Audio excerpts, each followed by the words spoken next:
Hello friends, तो आज हम बात करेंगे प्रोबेबिलिटी के बारे में, यानी प्रायिकता के बारे में। ठीक है, प्रोबेबिलिटी से रिलेटेड हम आपको 5 या 6 क्वेश्चन बताएंगे और उससे कुछ इंपॉर्टेंट टर्म बताएंगे। ठीक है,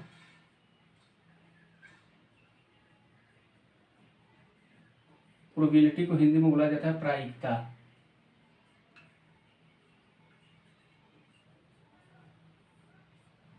ठीक है,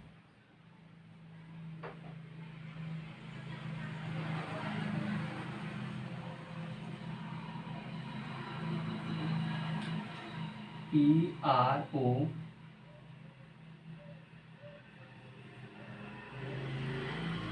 ठीक है। तो यही था प्रोबेबिलिटी। क्वेश्चन पेपर में आपसे पूछेगा डायरेक्ट की प्रोबेबिलिटी क्या होता है, डायरेक्ट दे देगा 2 नंबर में या 5 नंबर में क्वेश्चन में पूछा जाता है, और यहाँ से सवाल बहुत ज़्यादा पूछा जाता है। ठीक है, तो देखिए प्रोबेबिलिटी का एक सिंपल सा डिफिनेशन बता दे रहे हैं, यहाँ पर आप नोट कीजिएगा कि प्रायिकता की अवधारणा सर्वप्रथम लाप्लेस के अनुसार दिया गया था। ठीक है, उन्होंने क्या बताए थे कि अनुकूल घटनाओं की रूप से संभावित समस्त घटनाओं की कुल संख्या का अनुपात ही प्रोबेबिलिटी कहलाता है। ठीक है, यानी कि प्रोबेबिलिटी का सबसे सरल तरीका यदि परिभाषा बनाना चाहें तो यहाँ से बना सकते हैं। पी से प्रोबेबिलिटी इक्वल क्या लिखेंगे, घटना के अनुकूल परिस्थितियों की संख्या, घटना के अनुकूल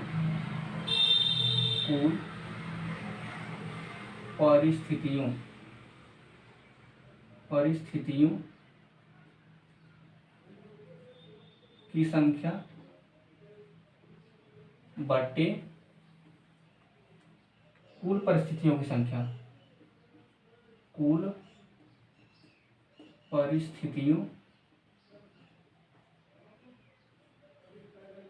की संख्या का जो अनुपात होता है उसे बोला जाता है प्रोबेबिलिटी। यानी मान लीजिए आपको परिभाषा में पूछ दिया कि प्रोबेबिलिटी क्या होता है, तो आप ऐसे भी लिख सकते हैं कि घटना के अनुकूल परिस्थितियों की संख्या तथा कुल परिस्थितियों की संख्या का अनुपात ही प्रोबेबिलिटी कहलाता है। ठीक है, तो आपको परिभाषा भी याद हो जाएगा, या तो इसकी इस तरीके से भी लिख सकते हैं यम बटे यम प्लस यम, यानी कि घटना के अनुकूल परिस्थितियों की संख्या बटे कुल परिस्थितियों की संख्या। यानी कि कोई भी चीज है, मान लीजिए घटना के अनुकूल परिस्थितियां क्या क्या हो सकती हैं और कितने प्रकार की परिस्थितियां बन सकती है, यानी कि कुल परिस्थितियों का अनुपात ही क्या कहलाता है, प्रोबेबिलिटी कहलाता है। तो आप ऐसे डायरेक्ट परिभाषा लिख दीजिएगा कि घटना के अनुकूल परिस्थितियों की संख्या तथा कुल परिस्थितियों की संख्या का अनुपात प्रोबेबिलिटी कहलाता है, और प्रोबेबिलिटी का फार्मूला वहां पर मेंशन कर दीजिएगा यम बटे यम प्लस यम। ठीक है, 2 नंबर का क्वेश्चन यदि पूछेगा तो आपका राइट हो जाएगा। ठीक है, अब देखिए इससे रिलेटेड कुछ इंपॉर्टेंट बात बता देते हैं, यदि प्रोबेबिलिटी के अंतर्गत या नोट करके आप लोग नोट कर दीजिएगा, यदि आपके क्वेश्चन पेपर में पूछेगा। प्रायिकता की मान सदैव 0 से 1 के मध्य होती है। प्रोबेबिलिटी का जो मान है, पी से प्रोबेबिलिटी का जो भी वैल्यू रहेगा, प्रोबेबिलिटी का मान, पी से प्रोबेबिलिटी का मान 0 से 1 के बीच में होता है। ठीक, 0 और 1 के बीच में होगा। ठीक, और प्रोबेबिलिटी का मान यानी कि पी का वैल्यू यदि 0 हो जा रहा है तो उस समय कोई घटना तब घटना संभव नहीं है, यानी कि तब घटना क्या है, संभव है ही नहीं, असंभव हो जाएगा। प्रोबेबिलिटी का मान हमेशा 0 और 1 के बीच में होगा, 0 और 1 के बीच में होगा। यदि प्रोबेबिलिटी का वैल्यू 0 आ रहा है तो घटना यानी प्रायिकता असंभव है। ठीक है, और p बराबर 1 मान लीजिए कि प्रोबेबिलिटी की वैल्यू 1 आ रहा है, तब घटना होना सुनिश्चित है। निश्चित है कि घटना कोई ना कोई घटना जरूर होगा। घटना क्या है, सुनिश्चित है। यदि प्रोबेबिलिटी के बारे में आपको पूछेगा तो आप ऐसे परिभाषा बना दीजिएगा और इसे आप नोट करके लिख दीजिए कि पी का प्रोबेबिलिटी का वैल्यू 0 और 1 के बीच में होता है। प्रोबेबिलिटी की वैल्यू यदि 0 होगा तो उस समय घटना असंभव है, और प्रोबेबिलिटी की वैल्यू 1 है तो घटना होना सुनिश्चित है। ठीक है, तो आप प्रोबेबिलिटी के बारे में इतना आप मेंशन कर दीजिएगा। ठीक है, अब हम इसको इरेज करते हैं। हम इससे रिलेटेड 5-6 सवाल आपको बताते हैं, क्योंकि क्वेश्चन आपके पेपर में पूछा जाता है, और जो क्वेश्चन बताएंगे आप उस क्वेश्चन को किसी भी तरीके से समझ लीजिएगा, हम समझा रहे हैं। ठीक है,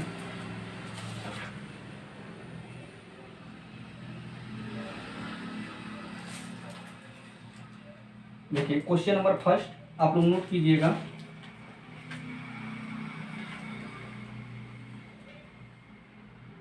दो सिक्के एक साथ उछाले जाते हैं। ठीक है, मान लीजिए एक सिक्का ए है और एक सिक्का बी है। अब क्वेश्चन नोट कर लीजिए, बोल दे रहा हूँ कि दो सिक्के एक साथ उछालने पर दोनों सिक्कों पर शीर्ष आने की प्रायिकता क्या होगी। मान लीजिए कि दो सिक्का है साथ में उछाल रहे हैं, ठीक है, दो सिक्के हैं साथ में उछाल रहे हैं, तो सिक्के में क्या होता है, एक हेड होता है और एक टेल होता है, ठीक है, हेड और टेल।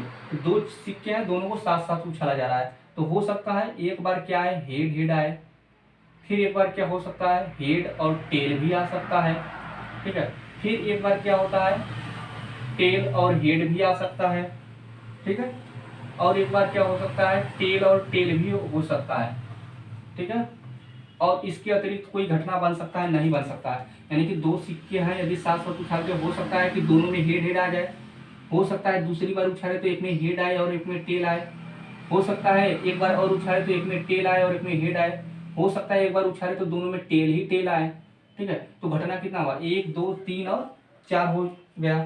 तो उसमें पूछ रहा है कि दो सिक्के एक साथ उछलने पर दोनों सिक्कों पर शीर्ष आने की प्रायिकता क्या है, यानी कि हेड आने की प्रायिकता क्या है, एक ही है ना, लेकिन घटना कितने हुए, 1 2 3 4, यानी कि शीर्ष आने की प्रायिकता। तो लिखेंगे घटना कितने हुए, घटना तो हुए, घटना बराबर लिखेंगे इवेंट, घटना कितने हुए 4, और शीर्ष आने की प्रायिकता, शीर्ष आने की संभावना क्या है, आने का संभावना, ठीक है, संभावना क्या है, एक ही बार है, एक ही बार है। ऐसा इसलिए है क्योंकि कोई भी सिक्के को यदि आप उछालेंगे तो एक ही बार ऐसा कंडीशन होगा कि दोनों सिक्के में हेड हेड आ जाए।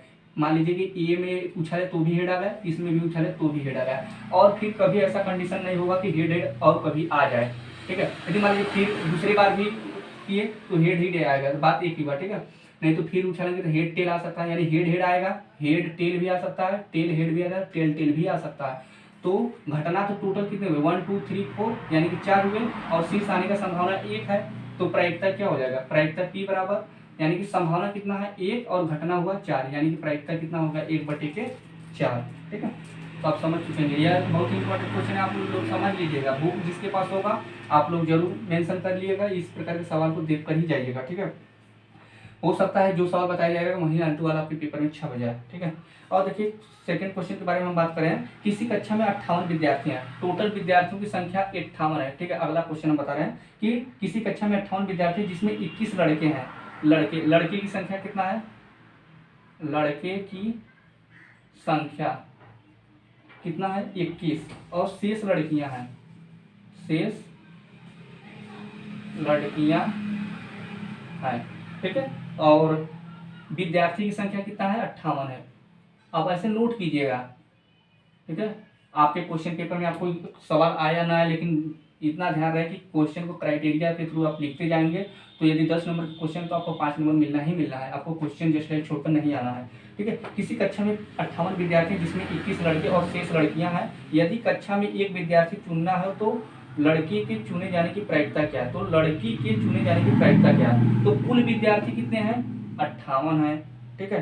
कुल लड़के कितने हैं, कुल लड़के की संख्या कितना है 21 है, तो कुल लड़के की संख्या 21 हो गया। तो कुल लड़कियां कितने बचेंगे, मान लीजिए टोटल विद्यार्थी में से लड़की की संख्या घटा देंगे तो लड़कियों की संख्या निकल जाएगा, तो लड़कियों की संख्या बराबर क्या हो जाएगा, लड़कियों की संख्या बराबर टोटल विद्यार्थी में से यदि लड़की की संख्या घटा देंगे तो लड़कियों की संख्या निकल जाएगा, तो 58 माइनस की 21 बराबर कितना आएगा 37 आएगा, ठीक है। 37 क्या होगा आएगा। जब कक्षा में एक ही विद्यार्थी को चुनना हो तो लड़की के चुने जाने की प्रायिकता क्या होगा, यानी जब कक्षा में लड़कियों की संख्या कितना है 37, ठीक है। तो पूछ रहा है, वही पूछ रहा है, तो लड़की के चुने जाने की प्रायिकता क्या है, तो लड़की की संख्या 37 है, तो प्रायिकता क्या होगा 37 बटे के टोटल विद्यार्थियों की संख्या 58, यही आपका क्या हो जाएगा प्रायिकता लड़कियों की संख्या। तो सवाल में क्या देता, कुछ नहीं दिया था, इसे सिंपल सवाल दे देगा, आप लोग समझ जाएंगे बहुत हार्ड है। तो टोटल विद्यार्थियों की संख्या दिया था, लड़की की संख्या दिया था, तो हम जानते हैं कि टोटल विद्यार्थियों में से लड़की की संख्या घटा देंगे तो लड़कियों की संख्या हमारा निकल जाएगा, और लड़कियों की प्रायिकता हमसे पूछ ही रहा है, यानी कि 37 बटे के 58। उसी प्रकार ये भी समझ चुके होंगे कि दो सिक्के को साथ साथ उछाला जाए, हेड हेड आ सकता है, हेड टेल आ सकता है, टेल टेल आ सकता है। तो टोटल इवेंट कितने थे 4 हुए थे, लेकिन हेड शीर्ष कितना बार आया था, जो एक वही रहा था, यानी कि एक बार ही हेड आया था 1/4, इसकी प्रायिकता इतना, इसकी प्रायिकता इतना, ये भी समझ चुके होंगे। ठीक है, देखिए यह भी बहुत इंपॉर्टेंट क्वेश्चन है। ठीक है, 12 टिक्कों में से, नहीं ये क्वेश्चन इतना इंपॉर्टेंट नहीं है, जो क्वेश्चन इंपॉर्टेंट है मैं उसी क्वेश्चन को बता रहा हूँ जो 100% आपके पेपर में छप सकता है सेम टू सेम। एक थैले में 6 लाल गेंद है, एक थैला, बहुत इंपॉर्टेंट सवाल, दोनों इंपॉर्टेंट सवाल था, ये तीसरा इंपॉर्टेंट सवाल बता रहे हैं कि एक थैले में 6 लाल गेंद थे। लाल गेंद कितने थे? 6, किसमें? थैले में। तो लिखना थैले में लाल गेंदों की संख्या बराबर 6। ठीक है, और काली गेंद कितने थे? काली गेंद थे आपके 3। ठीक है, तो यही पूछ रहा है कि एक थैले में 6 लाल और 3 काली गेंद थे, एक काली गेंद यादृच्छिक निकलने की प्रायिकता क्या है?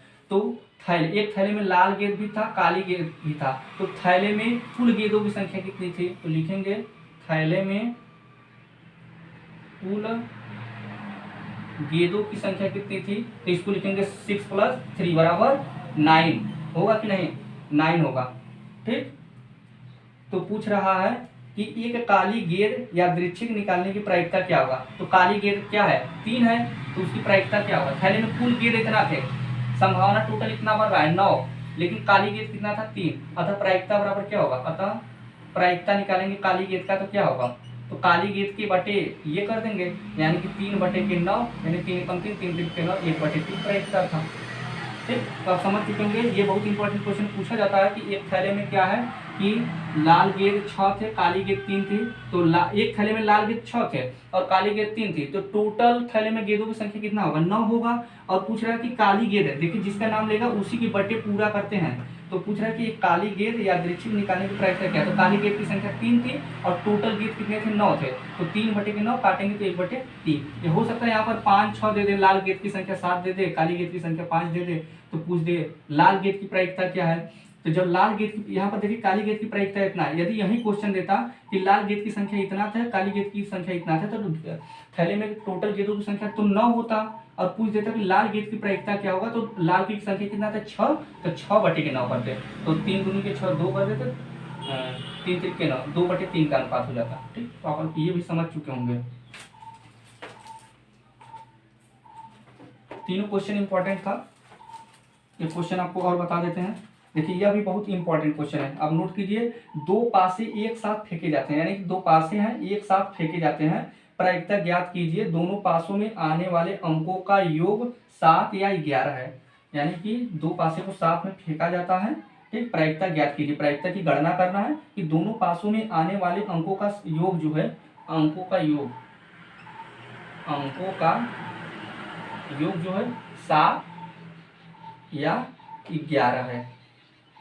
ठीक है, तो देखिए 2 पासों को एक साथ फेंके जाने पर प्रतिदर्श समष्टि कितना होगा? ठीक है, 2 पासे हैं और साथ साथ फेंके जाते हैं।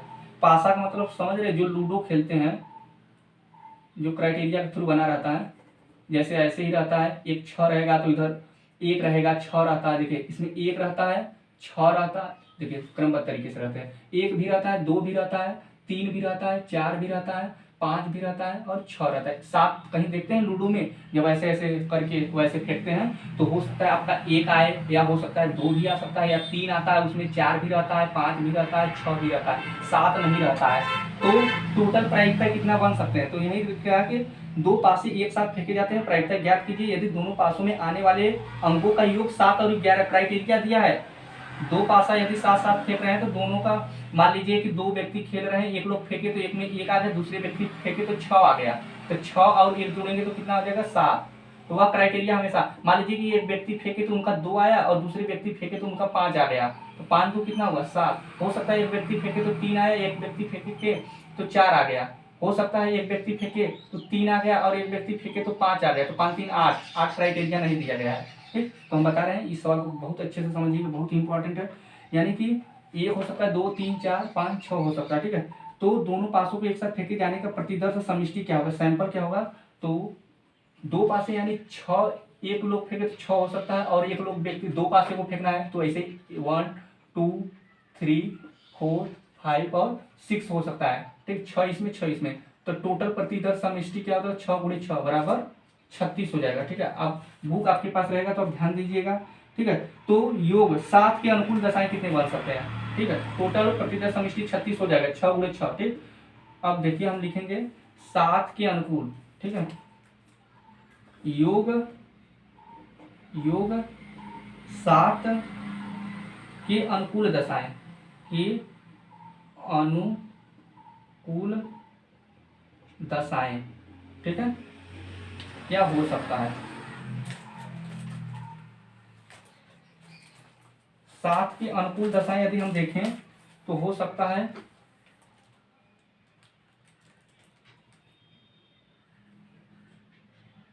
एक 7, ठीक है, 2 5 आपका आ सकता है, 2 5, या तो 3 4 आ सकता है, 1 6 होगा, 7 कहाँ आता है, 1 6 होगा, 2 5 होगा, 3 4 होगा, 3 4 हो गया। हो सकता है 4 3 भी आ सकता है आपका, ठीक है। हो सकता है 5 2 भी आ सकता है,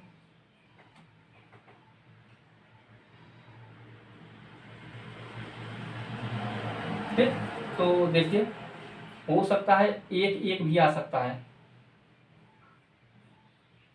सॉरी, लेकिन जोड़ने पर 7 आना चाहिए। देखिए यहाँ पे बोला है योग 7 के अनुकूल दशाएं कितनी है, ठीक है। 1 6 2 5 3 4 4 3 और 5 2 और 1 7, ठीक है।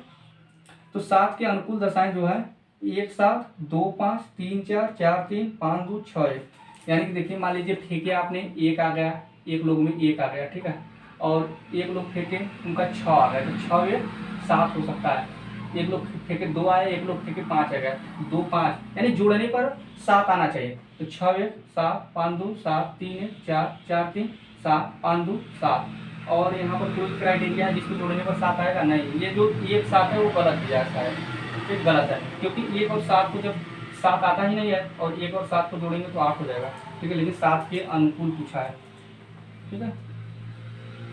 तो टोटल 7 के अनुकूल कितने बनेंगे, 5 बनेंगे, ठीक है।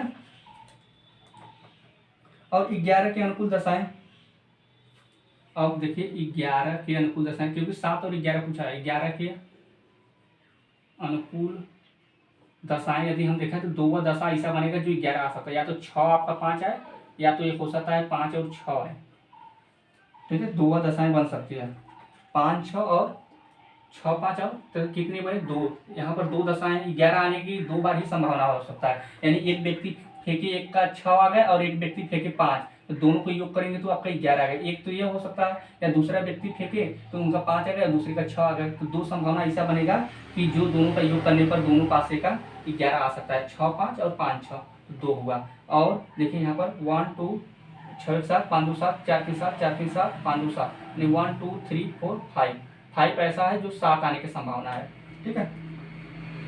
तो अनुकूल दशाएं कितने टोटल बढ़ रहे हैं, अनुकूल दशाएं, टोटल अनुकूल दशाएं, अनुकूल दशाएं कुल कितने बनाए, 7 और देखिए 7 और 11 का अनुकूल दशाएं टोटल कितना है, यहाँ पर 5 है और यहाँ पर 2 है, तो 5 + 2 यानी कि कितना हो जाएगा 7। ये जो आपका क्वेश्चन पेपर में दिया है 1 और 7 वो गलत है, क्योंकि 7 1 8 हो जाएगा, 7 कहीं आता ही नहीं है पासे में, ठीक है।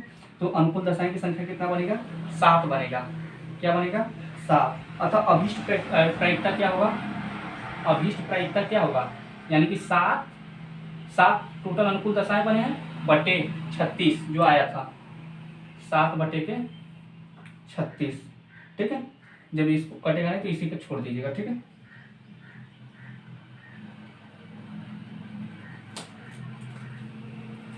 तो यही था कुछ इंपॉर्टेंट क्वेश्चन, और एक क्वेश्चन, बस इतने बहुत इंपॉर्टेंट क्वेश्चन थे। जो इतने भी क्वेश्चन बताए आपको उतना है याद, मतलब एक तरीके से लर्न ही कर लेना है कि किस क्राइटेरिया के थ्रू लगा है, ठीक है। तो इसी के साथ मैं इस वीडियो को समाप्त करता हूँ। Thank you.